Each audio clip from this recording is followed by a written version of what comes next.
বিদেশ সার্থকতা ওই দিনই ফুটে উঠবো যেদিন এই স্কুলে সুনাম করতে পারবে তোমরা, যেদিন তোমাদের রেজাল্টটা ভালো হবে, যেদিন তোমরা ভালোভাবে পরীক্ষা দিতে পারবে। সরকারি চাকরি বা বেসরকারি চাকরি বা ইঞ্জিনিয়ার বা রাষ্ট্রের দায়িত্বে দিবেন, কেউ মন্ত্রী হবেন, কেউ নেতা হবেন, কেউ চেয়ারম্যান হবেন, কেউ প্রশাসনিক কর্মকর্তা হবেন, তখন স্যারদের এই সার্থকতা ফুটে আসবে। এখন যে মন্ত্রী যিনি, উনি সাবেক মন্ত্রী এহসানুল হক মিলন, শিক্ষামন্ত্রী, ওই ফাঁক ফুঁকের সুযোগ নাই এখন। উনি নিজে একজন শিক্ষিত লোক, উনি ঢাকা ইউনিভার্সিটির ছাত্র, ওখান থেকে লেখাপড়া করে বের হয়েছে।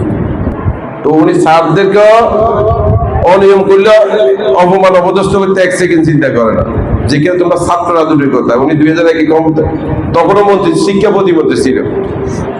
হেলিকপ্টার নিয়ে নিয়ে সারা বাংলাদেশে প্রতিটি বাগান, স্কুলের আশেপাশে এই বাগান হাটে নকল প্রতিরোধ করছে, এমন সফল হয়েছে। এখনো ওই জাতীয় কর্মকাণ্ড চলতে না, সুযোগ নাই এখন এই জাতীয় কর্মকাণ্ড, সুযোগ নাই। তোমরা ভালো থাকবা, ভালোভাবে লেখাপড়া করবা।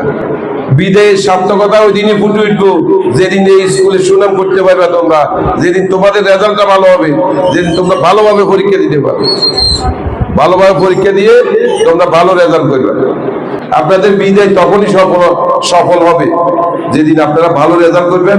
সরকারি চাকরি বা বেসরকারি চাকরি বা ইঞ্জিনিয়ার বা রাষ্ট্রের দায়িত্বে দিবেন, কেউ মন্ত্রী হবেন, কেউ নেতা হবেন, কেউ চেয়ারম্যান হবেন, কেউ প্রশাসনিক কর্মকর্তা হবেন, তখন স্যারদের এই সার্থকতা ফুটে আসবে। এটা মাথায় রাখতে হবে। দিন শেষে যদি অভিভাবক বৃন্দ যদি আসেন স্কুলে, তাহলে স্যারও একটু সন্তুষ্ট হয়। 5টা বছর যে আপনাদেরকে লেখাপড়া করাইছে, যে আজকে যদি আমরা আসি স্যারদের সাথে, অভিভাবকরা একটু কথা বলি, ওনারা শান্ত হইল, আমাদের ছেলে মেয়েদেরকে একটু বিদায় নেওয়া আর কি। এই স্কুলে সুনাম আছে, এই স্কুল যখন প্রতিষ্ঠিত হয় তখন এই স্কুলে 100তে 100 পাস করছে। এই স্কুলের সুনামটা আছে এবং রক্ষা করতে হবে।